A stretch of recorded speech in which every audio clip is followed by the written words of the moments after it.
Hello and welcome to another episode of the Accountant Success Secrets podcast. I'm Philippa Haynes of Insight 101. And I'm Mark Lee of Bookmark Lee. This is our 42nd episode and our 35th interview. So exciting.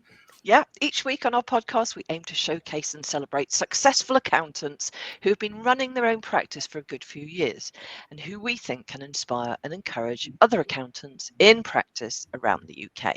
We ask them to share their stories, including the highs, the lows, and what they've learned along the way. Our aim is to provide some fundamental insights for you, our loyal listener. And if you'd like to share your story in a similar way, do please get in touch with Philippa or me. We're now taking bookings into February and March 2025. Yeah, up to the 26th of February, actually. Yeah. So today's podcast is sponsored by Pinnacle, a trusted outsourcing partner with well over 120 clients across the UK and Ireland. Pinnacle's CEO, Mayank Pandya, is a chartered accountant based in London, and he has a passion to encourage innovation and excellence in the accounting profession. Pinnacle has offices in the UK and offshore delivery centres across India, employing over 250 high-quality staff. With a strong focus on quality assurance, Pinnacle has helped many UK accounting firms to scale their capacity and operations. So to find out more, please visit www.pinnacleoss.co.uk. You'll also find the link online wherever you're listening to this podcast. And also supporting the podcast is the Tax Advice Network, whose website enables accountants to choose specific specialist tax advisors for general tax support or for specialist help across any of over 100 areas of tax. It's free to use, and you can check it out at findataxadvisor.online, where you can also access their weekly tips for general practitioner accountants. Great. Okay, so let's get on to the guest today. Today we are delighted to introduce Sam Newton, one of the co-founders of Gravitate Accounting. They established the firm around 5 years ago, and it's now an award-winning digital accountancy practice based in Kelham Island, Sheffield. They focus on working with startups, scale-ups, and growing businesses.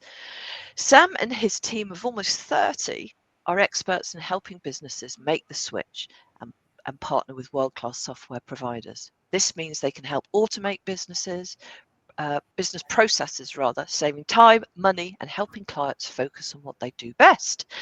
Gravitate has a big focus on training amazing people to be great accountants and not the other way around. And of course, using automation to save time and money. Welcome, Sam. Is there anything else you'd like to add by way of introduction? No, I think you absolutely nailed it, to be honest. Good to know all my social media and website is fairly up to date. Yes, not everyone's is. Yeah, definitely. So well done to you for that. So we aim to keep this podcast to around 30 minutes. And we do that with 5 questions that generally kind of help us to structure the conversation. So over to you, Mark, to start. Yeah, well, thanks. I'll start with a combination question for you, Sam. Yeah. How did you come to set up your own accountancy practice, and how did you go about doing it? So I was. I trained at a very small firm. I then, me and my wife got married. We moved to Australia, and we lived there for a year. And I was very lucky to travel around. I landed in Australia at the start of July, and their tax year runs to June. So accountants were in desperate need, and I just managed to travel around Australia with KPMG. So I was very fortunate. So I worked at Brisbane, Melbourne, Sydney, but then every weekend we were up and down the coast. We did great white. We did cage diving with great whites. We swam with whale sharks. We did every beach we could possibly get to. So we had an amazing trip. All whilst working at KPMG, the staff were really confused how I was managing to do it, but I did. And then I'm a Sheffield boy, born and raised here, very close to friends, family, and contacts here, really. And like I say, obviously the friends and family is important from the personal side, but the contacts has been really important with growing Gravitate. And I'll be honest, a lot of my friends are are entrepreneurial, bright people, and so we do have a few of them who have become clients. So yeah, I worked for a really good company in Sheffield who I'd say were probably 90% on that journey to being digital, but they were still 150 years old, and a big company. And although the team I worked in were really keen for the digital accountancy space, I feel like there's parts of the business that were less so keen to go 100% at it. So I was sort of there for 2 years, and I had one bad day at the office really, where it felt like they didn't have a plan for me. And after an appraisal, it was sort of, we'll give us 6 weeks and we'll write you a progression plan. And 6 weeks was just too long, because in that I literally read a full business plan, and when they gave me this progression plan, we exchanged documents, and I just said it's been too long, and this is what I'm thinking about. I didn't have my notice in. I just said, what do you think? And after a couple of weeks of toing and throwing and chatting it through, the managing partner just pulled me in and said, just do it. Like, this isn't a scrap of paper. This isn't like a 1 page off a whim thing. This is something you've thought about, clearly. Why not give it a go? And if it works out, great. And if it doesn't, we can have another conversation. So they were very supportive of me. Really, like I say, amazing firm to sort of learn from, and like all the digital stuff I picked up from there. And yeah, so I did my 3 months notice, and then went straight into setting up Gravitate Accounting. And did your 2 co-founders come with you from the same firm, or were they friends? So what had happened is I set up Gravitate. As you mentioned, I raised the first invoice just September 19, and my original business partner, Mike Crocker, so he was at Shorts with me, the company I was before Shorts. He was there with me, and he'd left a year before I did and went into industry. And so he was sort of telling me the benefits of industry and stuff at one point, but he said he sort of equally didn't love it. He didn't love it, and and we were talking about how the one thing he did benefit from was really good support and training. So that was the thing that was like, I just want to be better. I just want to be better. I just want to do the best I can be, kind of thing. So that bit excited me. But so when I was obviously had this bad day at the office, that was a consideration. But I just thought, why can't I build a business around a hybrid of the two? And that's why the outsourced FD has been such a huge part of our business from day one. And like I say, my biggest client, who I'm the finance director for, they've been with Gravitate from the start. And so yeah, it was a bit of a case of, well, I'm going to go down setting up my own business route, but with a big push on outsourced FD work, because my logic there was the biggest risk to accountancy practices is losing staff to industry. So why not try and build a hybrid? So like we do outsource FD and outsource finance functions. So we run multi-million-pound finance functions from our office here. The client's in Nottingham, and so we do everything for them, setting up the payments, all the day-to-day bookkeeping, give them management accounts to see how they're performing. And so, like I say, the outsourced finance function and the outsourced FD are just it gives you that industry taste. So that's that was the plan. But it quickly became a bit of a consultancy business. So my business was great. The turnover was really good. But unfortunately, it wasn't scalable. And so Mike, who had gone into industry the year before, he was like, I see what you're doing, and that's the kind of hybrid mix I would like to have. I might do it myself. I was just like, why don't you buy half of Gravitate off me, and then let's just do it together, because the minute mine's not scalable. But with Ewan, you could come in and build an accountancy practice around what we've got. So that's exactly what we did. And so Mike joined me, so like I say, 6 months in. Jonathan? Say that again. And then Jonathan?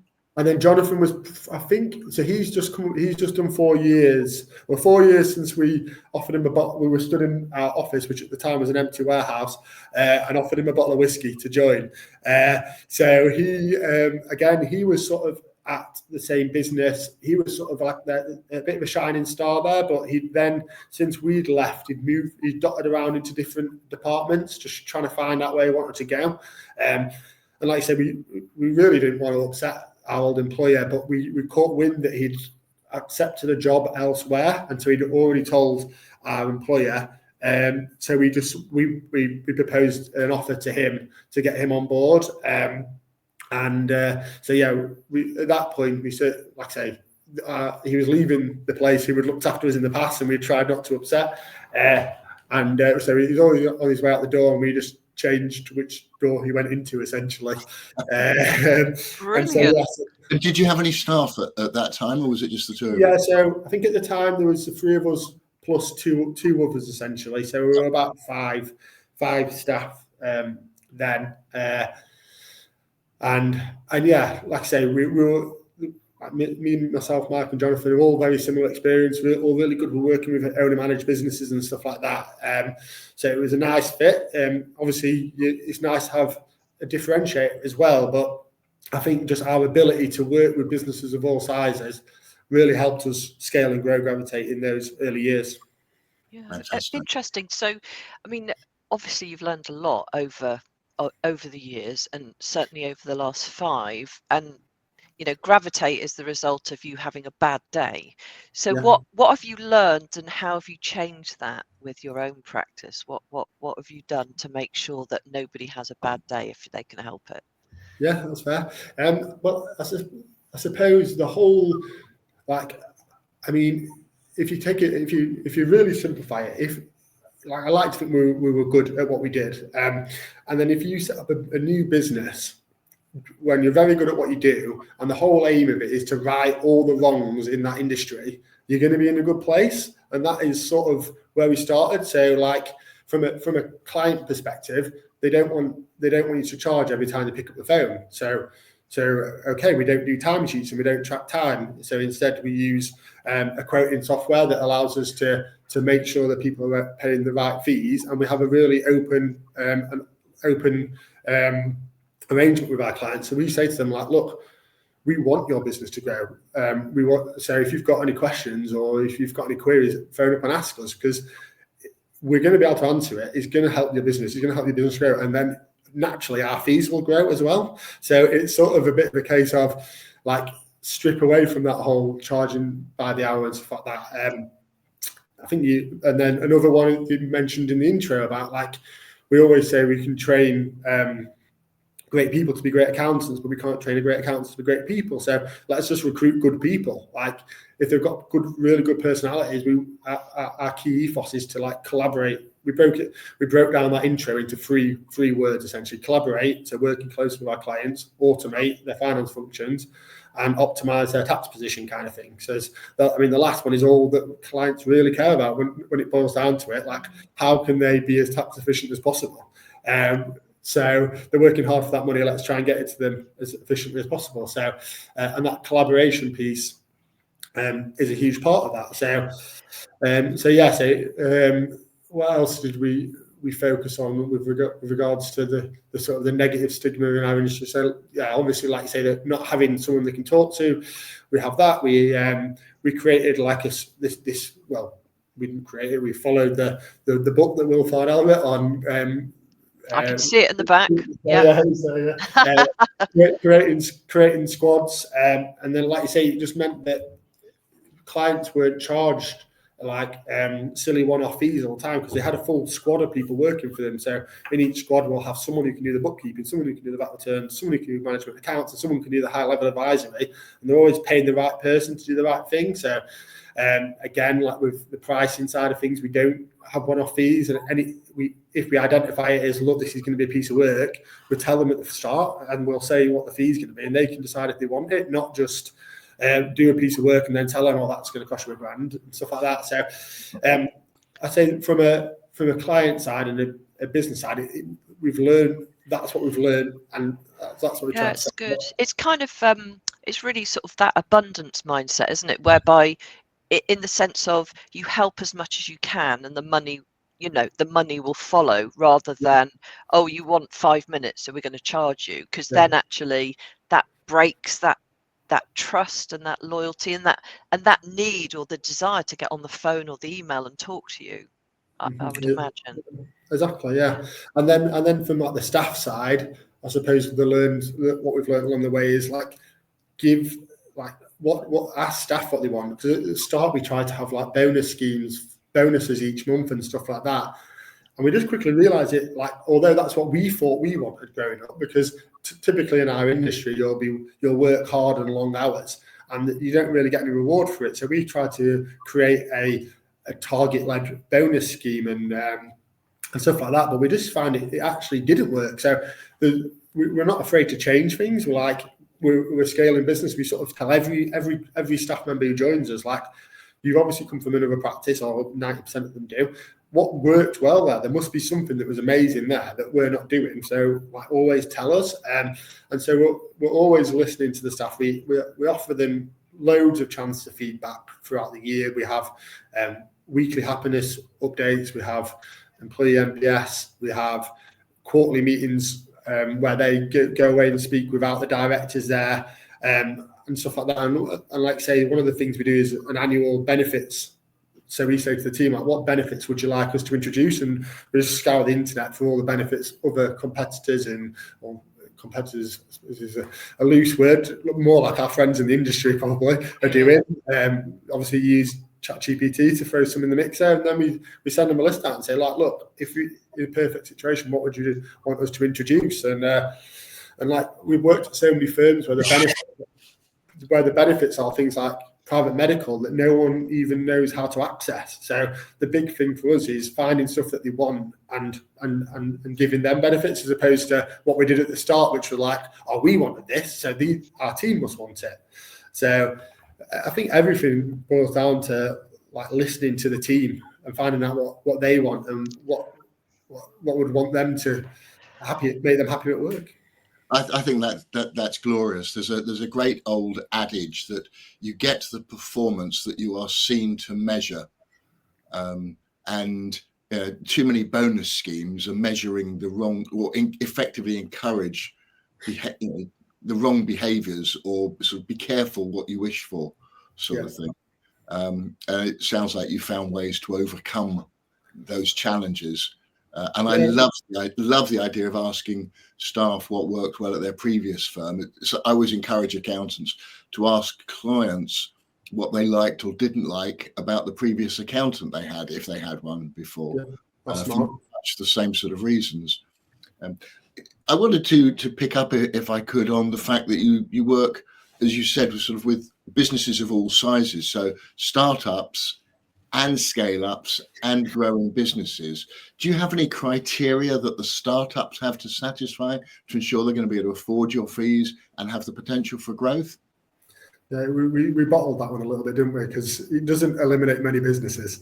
I suppose it eliminates the businesses who are happy where they are, want to stay still.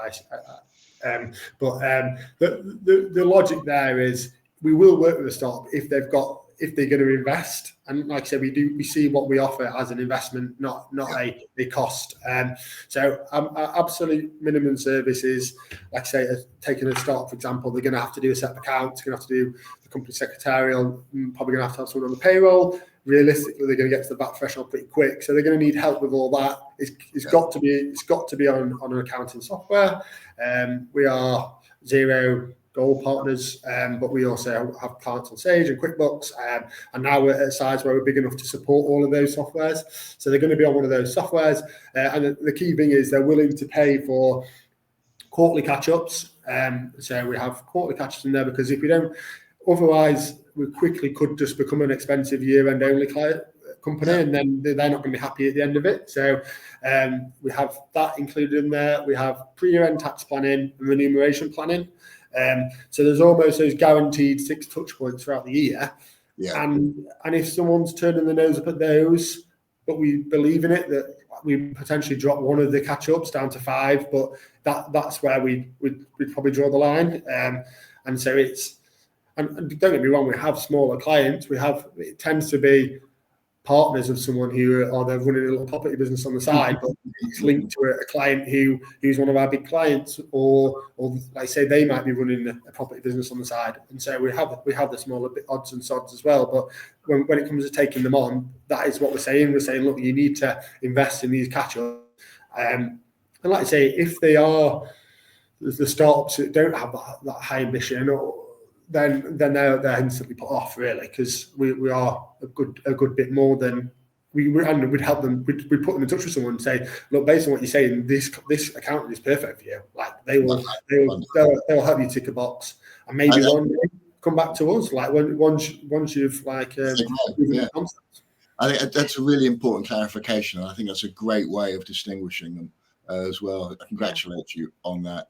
And you mentioned a mistake earlier in terms of the initial ways that you looked to motivate the staff. Are there any other mistakes that you're prepared to share, and what did you learn from them and correct, and how did you correct them? Yeah, I mean, I suppose we are a scale of business, so we're making mistakes all the time. I suppose, like you say, originally having a business with three who were effectively me and the two shareholders I mentioned earlier as the sort of portfolio managers is what our role was, or what we would call squad leaders, and having a team underneath that who are working for all of those was a huge issue for us, a huge issue for our clients. So breaking out into that squad structure was a really big change for our business. So just to clarify, Sam, so that is you had managers and staff working effectively for all three of you, and then you broke it into squads so that you each have a squad, or you might have multiple squads. Yeah, so from our perspective, there's a clear line of management because there's 3 or 4 roles in each squad that led to this squad leader. So all the team knew who they were reporting into, and they knew who to ask if they needed to do work. Where before it was like, do mine, and it was just problematic. From a client perspective, they went from having 1 point of contact to 4 because we created these really neat like squad introduction decks. So it's sort of whenever we take on a new client or whenever there's a change, we send out this PDF document, and it's got like, these are the people in your squad and this is what they can help with. And then it also has all the support function in there as well. So we've got the central contact for the payroll side. We've got our client care team who can help with arranging meetings and stuff like that. And so it's just a really nice document to say, like, look, these are your people, and don't, if you get in and out of office, don't think, oh, that's it, the Gravitate aren't open at the moment or whatever. You've got plenty of people you can reach out to. Awesome, I love that. Yeah, I love it. And did you have you ever had the issue where one team is light of work, one team is overworked, and there's sort of frustrations between the different squads? Yeah, and again, comes back to some of our learnings along the way. So we have like a quarterly results session, so where we have like a core value champion, so someone who's best demonstrating our core values, but then we also have the opportunity for each of the team to win, like based on hitting KPIs, which is essentially turnaround times on VATs, management accounts, year ends, and self-assessment tax returns, and they get vouchers out of that. And again, this is something we've played with over time, and the most up-to-date version is the vouchers can double as long as the whole company hit the target, because we're in a position where one squad might be smashing out the VAT returns, but the other teams are struggling, so it sort of incentivise the team. The huge benefit of squads is what we've talked about there. The potential risk is that, like, segregation and stuff like that, and it became a bit of an internal. And we're obviously desperate to avoid that because we are one big team. So bringing it back in to say we'll double the voucher you get if the whole team hit it. Again, like when it comes to 80th, 90th for the month, it's nice to see some of the team members say, like, look, we've smashed all our VATs out, or our management accounts out, sorry, like, who is anyone who wants to help to hit their targets? Yeah, that's fantastic. I mean, one of the things I'm picking up, and we've talked about even before we went live, is just, how full on it is, and, and tiring. I think any business owner gets tired, and certainly this time of year. But I know that you've put things in place to ensure that you are accountable, like, this sort of weekly kind of gym kind of session. Can you tell us a little bit about that? Because I think that it's not necessarily what it is, the gym session itself. It's just the mentality of you've actually put something in place in order for you to have something there. No, I think tell us a bit about that. Of course, yeah. So, like, I think people who follow me on LinkedIn think I'm a fitness fanatic, really, just because I post about it once a week. But it probably just means I'm not doing anything the rest of the time. But yeah, I think like one of the benefits that when we asked around the team was some kind of gym benefit, and we sort of like the idea of promoting fitness. We're really big on the well-being as well. We've got a really good well-being support network at our company as well. But so obviously, like physical well-being is one of the key parts of that. And yeah, we like, so people wanted some kind of fitness perk as part of the job, and we looked at the gyms, but we just thought it was there's no team about that, like unless we got everyone to go to the same gym session, which was just unlikely. And there was a local business who ran something called the fitness truck, essentially. So they turn up in a big 4x4 with battle ropes hanging off that can come off the back of it, dumbbells, kettlebells and all that, and we do like a 45-minute hit session. And so, like I say, we do that 4 o'clock every Wednesday. And again, it gets the team together, doing some fitness stuff. Obviously, not all the team do it. We don't force anyone to do it. It's a taxable benefit, so they do have to contribute a little bit to do it. But again, it's for me as a busy business owner. Like I said, I do a lot of outsourced FD work. So I'm a finance director for one client. I got roped into being a treasurer of a golf club, which is hectic, but also I've got a 2-year-old and a 4-year-old at home that I want to spend every minute I can with. And so having the fitness truck come to us is amazing for me as a business owner, but also for the team, again, because I'm not going to lie, our team work hard. I always say when we recruit, there's easier ways you can, there'll be other places you can go to and it'll be way easier, but I guarantee you won't learn anymore. This is the place where you'll learn the most, but it will be hectic. But so we give them that choice from the start, and it's the same from their level all the way up to me. Like I won't stop, and I won't ask them to do anything that we don't do, kind of thing. Yeah, I think that is awesome. Yeah, we didn't even need to ask the question about the secrets to your success, because you've been sharing them just in the way you've responded to the questions we've already asked. Super impressed, and having heard it from your lips, as it were, unsurprised by the success that you've achieved with Gravitate just in a few years, and with 2 co-founders as well, which I think is probably helpful that you've been pushing and encouraging each other, and so you're not having to sort of second guess things. It's really interesting as well. I mean, you call yourself a scaling business, and I think everything you're talking about, you are scaling across the board, which I think is really impressive, which is why everybody's, kind of going at full pelt. It's I don't think I've spoken to anybody that I can think of that feels like they're moving quite as fast and scaling as they go. There's a real sense of that, and that it sounds very exciting, but equally you're putting in the time to sort of ensure that everybody's okay. I mean, I guess from my perspective, you've got 30 people. You're going into the next phase where I suspect that will be a challenge, because I think up to 30 people you've got a certain culture, and then 30 plus it becomes more difficult. But kind of love that, and I love the sense of team, and you've talked about team a lot, and I know that everybody talks about team, but for me, only those who have a team. But I can sense that it really is the team, and you do everything together, even down to the gym sessions. How can we do it so that everybody, and I think that is amazing. It must be an amazing journey for everybody.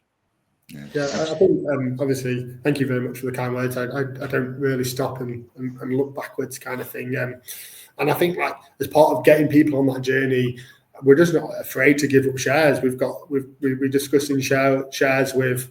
We've got a corporate finance director involved who is a shareholder, and some of our key portfolio managers, or squad leaders, what we call them, are working towards that as well. And like I say, I could have owned 100% of a business. I now will end up owning, we'll probably dilute down to a third of something that's way, way bigger. And like, I think that a lot of, obviously, bigger firms are reluctant to give up that piece of the pie, but I just think it's so key to the success. Yeah, and I'm Awesome. picking up a real abundance mindset in Yeah. lots of different areas, which I think is fantastic.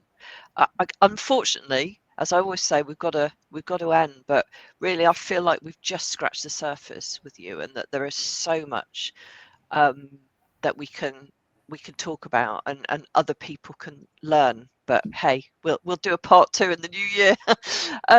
But for now, for those who, obviously there are lots of people who know you, but for those who are listening for the first time and actually think, this is the sort of accountant that I want, how can they get in touch with you? So I think we're very noisy on LinkedIn. So LinkedIn is always a good place to contact me. So it's Sam Newton, or through our website, or just contact me direct.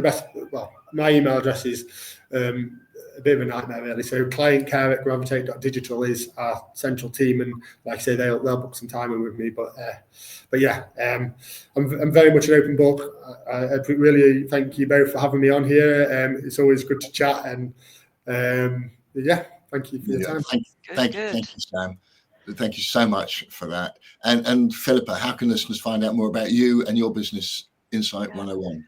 Well, I mean, we found out about Sam and Gravitate and how special they are. So what I do is to support other accountants and bookkeepers to find that secret sauce that maybe they don't know about, and maybe they need to. So if anybody's feeling like, inspired and wants to think about their brand and their message and how they're going to market themselves moving into 2025, then I'm around, and you can find me on LinkedIn. You can also find me on my website, www.insight101.co.uk. And Mark, finally, let's hear about the Soul Practice Club and how people can get in touch with you. Well, thank you for that. Well, I tend to support accountants who've been running their own practice a while, but are working without co-founders and co-partners or whatever. But they value the benefit of having conversations with somebody else to help sense check them, point them in the right direction, encourage them, support them, or whatever. So I do that one-to-one with clients who tell me that they value my caring, pragmatic, and commercial approach, and the support, encouragement, and guidance that I'm only too pleased to share.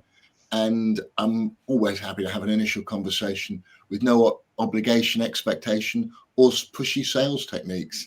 And as you say, yes, I also run the Soul Practice Club for those who don't need the one-to-one support, but love the idea of having conversations with other soul practitioners, where you get significantly more depth to the conversation than an exchange in a Facebook thread, I have found, as indeed we found in yesterday's meetings. Yeah, good stuff. And I'd also encourage listeners to the podcast to reach out, connect with me and with Philippa on LinkedIn if we're not already connected there. Great stuff. Right, just before we go, our thanks again to the sponsors of this episode, Pinnacle Global Group, your trusted outsourcing partner. Do check out their website and let their CEO, Mayank, know you heard about Pinnacle Global on the Accountant Success Secrets podcast. And thanks too to the Tax Advice Network, the easiest way for accountants to reach specialist tax advisors. Remember, there's no charge for using the website findataxadvisor.online, where you can also access their weekly tax tips written especially for general practitioner accountants. Yeah. So if you've enjoyed this episode, please share the love online, subscribe, and leave a review on Apple Podcasts. We're getting some really good reviews now, actually. We're getting some great comments. So we're on Apple, Spotify, or YouTube. And obviously, let us have your feedback directly too. It obviously helps reach a broader target.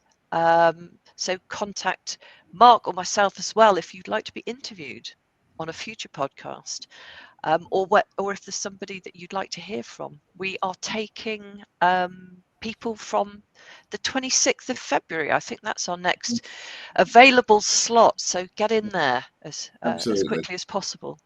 Thanks so much for that, Philippa. And thanks again to Sam. Been a brilliant guest. Really appreciate your open book style there. Wonderful. Until next time on the Accountant Success Secrets podcast, or anywhere else we might meet online or in real life. Bye-bye for now. Bye.